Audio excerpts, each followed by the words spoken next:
আসসালামু আলাইকুম। আজকে আমরা জানবো ভিন্ন অর্থে কাছাকাছি শব্দগুলো সম্পর্কে, যেগুলো থেকে কিন্তু প্রায় প্রশ্ন আসে এবং আমরা কনফিউশনে পড়ে যাই। তো আজকে আমরা শিখবো এই ভিন্ন অর্থে কাছাকাছি শব্দগুলো।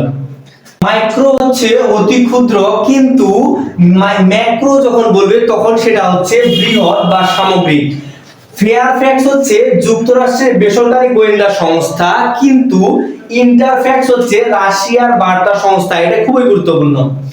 ওপেক হচ্ছে তেল রপ্তানিকারক দেশের সংস্থা, কিন্তু অ্যাপেক হচ্ছে প্রশান্ত মহাসাগরীয় একটি অর্থনৈতিক জোট।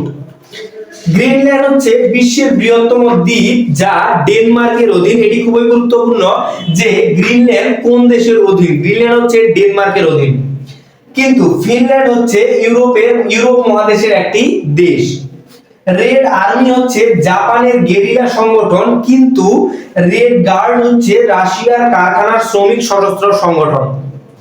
ব্ল্যাক ক্যাট হচ্ছে ভারতের কমান্ডো বাহিনী, কিন্তু ব্ল্যাক শার্টস হচ্ছে সাবেক, অর্থাৎ ইতালির সাবেক প্রধানমন্ত্রী মুসোলিনির অনুসারীদেরকে বলা হয় ব্ল্যাক শার্টস। ভিডিওটি ভালো লাগলে অবশ্যই আমাদের ভিডিওটিতে একটি লাইক দিবেন এবং আমাদের চ্যানেলটিকে সাবস্ক্রাইব করে দিয়ে আমাদের সাথে থাকবেন। ধন্যবাদ।